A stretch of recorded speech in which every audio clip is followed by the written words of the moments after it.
जोहार इन शोभा हांसदा आपे जोतो को संथाल डायरी कार्यक्रम रे अतंग दारामे पेया गाती को सरकार दो अडी आटे कुरुमुटुइदा जेमन अबु बीपीएल घारंज रेन कुड़ी गिद्रा को मौज से को पढ़ाव दाड़ेया और ओलो पढ़ा रे को लहा से को तड़ाम दाड़ेया गाती को तिहिंग बुन बड़ाया झारखंड बालिका आवासीय विद्यालय हो बारेते उका दो सरकार रिया मिटन पुंथा कना कुरुमुटु कना उकारे अबू रेन कुड़ी गिद्रा को चलाव कते ओंडे को पढ़ाव दाड़िया कना और एकेन ओलो पढ़ा से ते दो बांग मेनखान उनकुआ जोतो लिकाना मिटन विकास हुयु कना गाती को तिहिंग बुन नेला फतेहपुर प्रखंड रिया स्कूल रे जेचे लिका ओंडे कुड़ी गिद्रा दो एकेन ओलो पढ़ा रे से दो बांग मेनखान ओंडे मिटन बैंड को बनाव कदा उका बैंड दो आयमा रकमा कार्यक्रम रे को चला कना और अडी मौज उनको दो अकुआ कार्यक्रम को उदुदा एकेन स्कूल मोतोरे दो बांग मेनखान उनको दो जिला स्तरीय कार्यक्रम कुरे को चला कना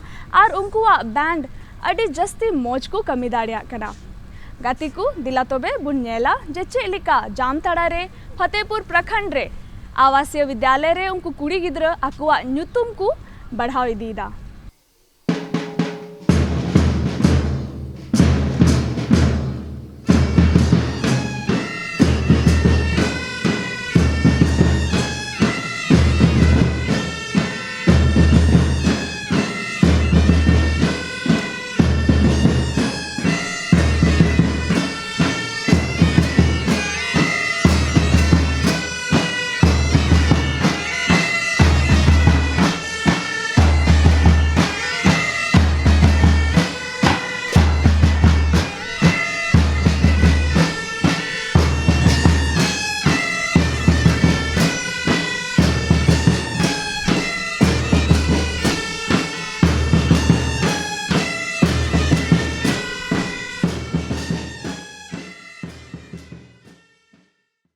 देश भर में युवाओं को स्वरोजगार से जोड़ने के लिए तरह तरह की परियोजनाएं चल रही हैं।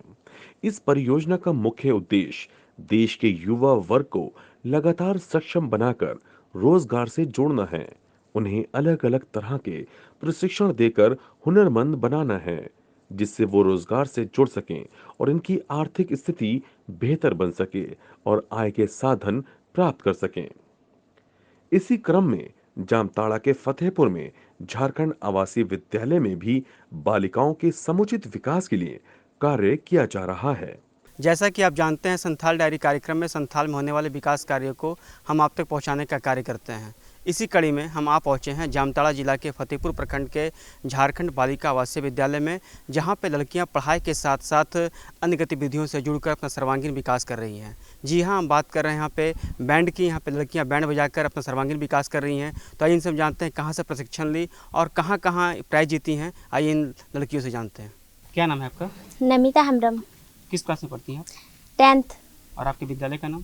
झारखंड बालिका आवासीय विद्यालय फतेहपुर। अगर हम झारखंड बालिका आवासीय विद्यालय की बात करते हैं तो यहाँ की बच्चियाँ पढ़ाई के साथ साथ अन्य गतिविधियों से जुड़कर अपना विकास करती हैं। तो आप पढ़ाई तो करती हैं, साथ में यहाँ पे बैंड बजा रही हैं। तो कैसे सीखी, कौन सिखाया आप लोग को और क्या क्या धुन बजाती हैं और कहाँ कहाँ आप लोग गई हैं? सर चले थे ना, सर पढ़ाई साथ साथ बैंड ले थे ना। क्या क्या अभी तक सीखी हैं आप बैंड गाने में? बैंड रे धुन, sky bird song, India gate, coco dinner, solo march. तो ये जो आप सीख रही हैं, कोई आपके विद्यालय में कोई शिक्षक को जो सिखाते हैं किस तरीके से बजाना है? आप जो यहाँ पे बहुत तेज़ी से चलती हैं, बहुत सा एक्टिविटी होता है, तो कैसे सीखी? यहाँ पे प्रशिक्षक क्या बतलाते हैं? आप प्रतिदिन सीखती हैं, सप्ताहिक सीखती हैं? आपको हम बांसुरी रे चिया थे ना, फिंगर ती ये कहते। आप जो हाथ में पकड़ी इस वाद्य यंत्र का क्या नाम है? Back pipe. बैक पाइपर है। तो इसको बजाने का कैसे आप बजाती हैं? इसमें क्या है, इसका नियम क्या है बजाने का? नोडे खले अंग थे ना, अंग ते नोडे फिंगर ले चलाते हैं। अच्छा, तो इससे क्या क्या धुन निकलता है? धुन झानाल बजाते हैं। यहाँ शिक्षा के साथ ही उनको वर्तमान समय के अनुरूप तकनीकी ज्ञान भी दिया जा रहा है, जिससे शिक्षा के क्षेत्र के साथ ही वो सभी तरह के तकनीकी को भी जाने समझने में सक्षम हो सकें। ये तुम दो उर्मिला हंसदा कान थिया, क्लास 10 रेन पढ़ाते ना। आप झारखंड बालिका आवासीय विद्यार्थी हैं, आपका नामांकन यहाँ कब हुआ? यहाँ मेरा 2018 में हुआ है। इससे पहले आप कहाँ पढ़ाई पढ़ती थी? कोंडेत में पहले हम लोग आले दो लहा दो कोंडेत ले थे कनाले अदो इसके बाद नोडे जेबी फतेहपुर ले हेना। आप जब से इस विद्यालय में पढ़ रही हैं तो पढ़ाई के साथ साथ आप देख रहे हैं बैंड बजा रही हैं, कितना आपका विकास हुआ? इस विद्यालय की क्या खूबी क्या है? खूबी दो जखन इन 6 क्लास रे हेलना तखन दो अतु स्कूल को ची बन बड़ाय कान थेना नोडे हेना पढ़ाई के साथ साथ ड्रम बजाओ संगीत डांस आयमा जिनिस रे ये नाम किदा शिक्षा नाम किदा। तो आप जो बैंड बजा रही हैं कब से सीख रही हैं? नुआ दो 2021 को ले सीधा। तो 2 साल से आप सीख रही हैं। हाँ। तो इसको 2 साल से आप तो सीख रही हैं, तो काफ़ी सारे प्रतियोगिता विद्यालय स्तर पे होती हैं। तो आपने किसी प्रतियोगिता में पार्टिसिपेट किया? नितो दो आले दो जामता रे ओंडे ले बजाओ कदा और दुमका ले चलालना जामता रे चलालना ओंडे को दो 10,000 प्राइज ले अगुलिदा और दुमका को दो 5,000। कैसा लगता है जब पुरस्कार मिलता है और अपना विद्यालय का नाम रोशन होता है, आपका नाम रोशन होता है, कैसा लगता है? अड़ी मत रस्का लेके थेना जखन 6 क्लास को नोडे ले हेना अतु स्कूल को तो बाले बड़ाय कान थेना और नॉय सर हिजु तले थेनाई चेले थेना ड्रम बजाओ तो अड़ी रस्का लेके थेना आले फतेहपुर नवा स्कूल ले रोशन थेना ले तो अड़ी मन रे अड़ी रस्का लेके थेना। मैडम बच्चों की बात करते हैं, पढ़ाई के साथ साथ अन्य गतिविधियों से जुड़ना बहुत ज़रूरी है। आप तो पढ़ाई कर ही रही हैं, साथ ही साथ ड्रम भी बजा रही हैं, तो इससे क्या फ़ायदा होता है और क्या अपना कितना लड़कियों के लिए कितना फ़ायदेमंद है? लड़की दो अड़ी कम गिकु जना करे आगे मेना कोआ अदो नॉय नुआ ले चीदा से ड्रम बजा ले चीदा तो आले 12 के बाद जखन उडुक आले तो आले नुआ ड्रम रे टीचर ले बना दड़िया नुआ 12 के बाद नोडे को उडुक कते। अगर आपके विद्यालय की बात करते हैं तो जो इस तरह की गतिविधियाँ होती हैं तो कहीं न कहीं बहुत सारी यहाँ सुविधाएं चाहिए, ड्रम चाहिए या प्रशिक्षण चाहिए, तो क्या है आपको स्कूल विद्यालय स्तर पे मुफ्त में मिलते हैं, इसके लिए कोई फी देना पड़ता है? नहीं नुआ दो मुक्ति ले जानते ना मुफ्त की। शिक्षा के साथ ही छात्राओं को स्वरोजगार के साधन से जोड़ना उनके उज्जवल भविष्य की तरह उनके लिए रास्ते खोलता है, जिससे उन्हें आत्मनिर्भरता और आत्मसम्मान दोनों का ही विकास होगा।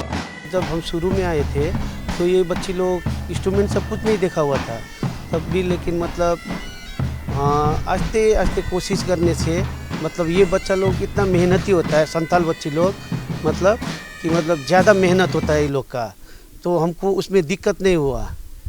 तो जब हम सिखाते गए ये बच्चे लोग भी पकड़ते गए और पकड़ते शुरू में हमको दिक्कत हो रहा था, लेकिन बाद में दिक्कत नहीं हुआ। जब हमको लगा कि ये बच्चा लोग मेहनत ये कर सकेगा तो उससे हम और ज़्यादा ये लोग के ऊपर मेहनत करने लगे, तो आज आके ये लोग पूरा मतलब परफॉर्मेंस दे रहे हैं। अगर हम वर्तमान की बात करते हैं तो आज के डेट में ये बच्चियाँ क्या क्या बजा लेती हैं?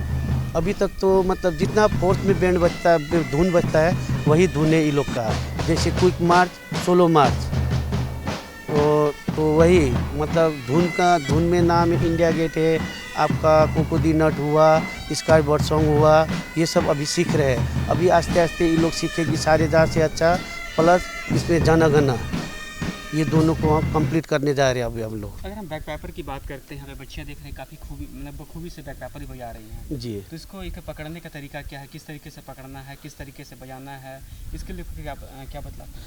इसके लिए पकड़ने का तरीका क्या है, जो हम लोग सिखाते हैं ये लोग को कि मतलब यहाँ से हवा भरना है और कहाँ से फूंकते समय कहाँ हाथ छोड़ना है, कहाँ दबाना है, और मतलब इसका सेंटर में कहाँ पर स्केल है जो बजेगा, तो वो सब हम बता के ये लोग को करवाते हैं। अगर हम बैंड की बात करते हैं तो कहीं न कहीं यहाँ पे जागरूकता बहुत ज़रूरी है। अगर थोड़ी सी भी गलती होती है तो चूक होती है तो धुन गड़बड़ा जाता है जी। तो बजाने के समय किन किन बातों का ध्यान देना जरूरी है? बजाने के समय यही है, अपना फिंगर का ध्यान देना चाहिए। फिंगर थोड़ा भी गड़बड़ हो गया तो उसमें मतलब क्या होता है कि धुन गड़बड़ हो जाता है, तो इसीलिए उस सब का चीज़ ज़्यादा ध्यान देना पड़ता है। सरकार की योजना तो जैसा कि हम लोग जान रहे हैं कि निःशुल्क शिक्षा का है, सब जगह है, तो हमारे यहाँ 12th तक निःशुल्क शिक्षा है, साथ में यहाँ पे वोकेशनल ट्रेनिंग है, बैंड प्रशिक्षण है। जैसे कि कला उत्सव में हमारे स्कूल की बच्चियाँ नेशनल तक जा चुकी हैं, नेशनल में 3य स्थान लाई हैं। पढ़ाई का लेते हैं तो पिछले 3 साल से में हम लोगों का रिज़ल्ट 100% रहा है और 93%, 94% हाईएस्ट गया है। तो पढ़ाई के मामले में भी देखें तो हमारा रिज़ल्ट बेहतर रहा है। और बैंड को हम देखें तो जिला स्तर पे अभी तक बैंड में कस्तूरबा संगम में हमारा झारखंड बालिका विद्यालय टॉप रहा है, DIG साहब पुरस्कार दे चुके हैं। उसके बाद ये दुमका तक गई है, जबकि दुमका में खुद कस्तूरबा विद्यालय 10 है, सबके पास बैंड है, लेकिन ये हम लोगों के लिए और जामताड़ा ज़िला के लिए गौरव की बात थी कि हम लोग पाकुड़ भी जा कर के वहाँ भी एसपी बलिहार के शहीद दिवस पे बैंड का प्रदर्शन देके ये लोग आए थे। इससे इन लोगों का आत्मविश्वास और मनोबल ऊंचा होता है और हम लोगों के लिए भी गौरव की बात है। अगर हम लड़कियों की बात करते हैं, पढ़ाई के साथ अपनी गतिविधियों से जुड़ना कितना जरूरी है? क्योंकि आप भी एक लड़की हैं, आप किसी की बेटी, किसी की काबिल समझती हैं, शिक्षिका हैं, तो लड़कियाँ पैरों पर खड़ी रहती हैं, अन्य हो सकती हैं, तो समाज में क्या बदलाव? लड़कियों को जब हम शिक्षित करते हैं तो सिर्फ एक परिवार शिक्षित नहीं होता है। मेरा मानना है कि जब हम लड़कियों को शिक्षा देते हैं तो दो परिवार से फिर समाज और इस तरह से बढ़ते जाता है। लड़कियों का शिक्षित होना लड़कों की अपेक्षा बहुत ज़्यादा ज़रूरी है। इसके लिए ज़रूरत नहीं है कि हम सिर्फ नौकरी ही करें। अगर हम शिक्षित हैं तो अपने बच्चों को, आने वाले पीढ़ी को हम शिक्षित कर सकते हैं। और शिक्षा में ज़रूरी नहीं है कि मेरे पास किताबी ज्ञान ही हो। हमारे यहाँ बहुत सारी बच्चियाँ जिनको पढ़ने में अगर मन नहीं लगता है तो वो खेलकूद में आगे जाती हैं। बुनाई, जैसे हमारे यहाँ भी नर्सिंग में जा रही हैं, 22 बच्ची नर्सिंग का ट्रेनिंग लेंगी और 2 बच्ची पहले से बीएससी नर्सिंग वगैरह कर चुकी हैं। कुछ लड़की अभी मेडिकल का तैयारी कर रही हैं। तो मतलब हमारा मानना है कि हर क्षेत्र में, चाहे वो खेलकूद हो, कबड्डी में भी हमारी बच्चियाँ नेशनल की प्लेयर तक ट्रायल दे के आई हैं। तो हमारा प्रयास है कि सिर्फ, और साइकिलिंग में भी हाल में SAI की तरफ से गिरिडीह में जो हुआ है साइकिलिंग कंपटीशन, जहाँ 1,25,000 का साइकिल है, वहाँ हमारे स्कूल की बच्चियों के पास मात्र 8,1200 के साइकिल में मतलब 2 सिल्वर लेके आई हैं। तो हमारे लिए और हमारे जामताड़ा ज़िला के लिए ये तो गौरव की बात है। और हमारे स्कूल में तो हमको लगता है कि हम हर क्षेत्र में बच्चियों का सर्वांगीण विकास हो रहा है। दूरदर्शन के माध्यम से बहुत सारे माता पिता इस कार्यक्रम को देख रहे हैं। वैसे माता पिता को क्या संदेश देना चाहते हैं जो लड़कियों को बोझ समझते हैं? लड़कियां किसी के लिए बोझ नहीं है, मेरा मानना है। क्योंकि लड़की अगर नहीं है तो घर नहीं है, और घर जहाँ है तो वहाँ लड़की होना ज़रूरी है। तो जो लोग ऐसा बोझ समझते हैं, आज के डेट में हमारे प्रधानमंत्री महोदय या फिर हमारे राज्य की सरकार इतनी सारी योजनाएं चला रही हैं कि कुछ दिनों के बाद हमें लगता है कि लोग लड़का पैदा नहीं करना चाहेंगे, लड़कियाँ ही पैदा करना चाहेंगी। क्योंकि लड़कियाँ नहीं हैं तो कुछ भी नहीं है। मेरा तो यही मानना है। लड़कियों के जन्म को जो बोझ समझता है वो उचित बिल्कुल नहीं है। हम उसको अभिशाप मानते हैं। गातिकू नीतो बन नेल केदा जे चेक लिका फतेहपुर प्रखंड रिया झारखंड बालिका आवासीय विद्यालय रे अबुरेन कुड़ी गिद्रा दो एकेन ओलोक पढ़ा रे दो बांग मेनखान इटा जिनिस रे हुकु लहा दाड़िया कना। उनकुआ बैंड उका दो उनको मौज कार्यक्रम को उदुग दाड़िया कना। उना होते ते उनको लहा से को तड़ामे दीदा। उना सावते नीतो बन नेला जे चेक लिका एने आर सिरिंग होते ते अबुरेन बिटी गिद्रा दो आकुआ समाज रे, आकुआ आतु रे मिटन जागरूक लगी हर को लगी को कुरुमुटुइदा। नितो बुन चला आ शिकारी पाड़ा रे और बुन नेला जे चेक लिका ओंडे अबुरेन बिटी गिद्रा को एने आर सिरिंग होते ते आतु दिहत रे हर को जागरूक ए कुआ और उनको मौज जिनिस कुची अकु कना। दर्शकों जोहार। कार्यक्रम संथाल डायरीज में मैं सागर आप सभी का स्वागत करता हूं। दर्शकों, आज हम आ पहुंचे हैं जिला दुमका, प्रखंड शिकारीपाड़ा। यहाँ हम देखेंगे कि यहाँ की छात्राएं किस तरीके से संथाली नृत्य एवं गीत के माध्यम से जागरूकता फैला रही हैं।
गाती को तिहिना कार्यक्रम रे बुन बड़ाई केदा जे चेक लेका सरकारे कुरुमुटुइदा झारखंड बालिका आवासीय विद्यालय होते ते कुड़ी गिद्रा कुआ जेमन जोतो लेकाते विकास हुई दाड़िया और उना सावते बुन नेल केदा जे सिकारी पाड़ा रेन कुड़ी गिद्रा दो चेक लेका एने आर सिरिंग होते ते समाज रेन हर को गोड़ो वाकू कना जेमन उनको दो जागरूक को बनाव दाड़िया और उना सावते संथाली एने आर सिरिंग हो बुन नेल केदा दिला तबे गाती को नी तो केंद्र सरकार रिया मिटन योजना बाबत तेन ले आपेया उकादो कना सर्व शिक्षा अभियान नुआ अभियान होते ते गाती को सरकारे कुरुमुटुइदा जेमन आतो देहत रेन मिमी गिद्रा को हबी शिक्षा जेमन चला और उनको ओलो पढ़ा लगी स्कूल को हेज दाड़िया और स्कूल हेज कते उनको दो जेमन साक्षर को बिना दाड़िया और उलो पढ़ा रे को लहा इदीते गाती को अबुआ समाज रिया मिटन उत्थान हुई दाड़िया गाती को तिहिना कार्यक्रम रे दो इनगी आपे जोतो को ठेन बिदाइन खोजो कना जोहार।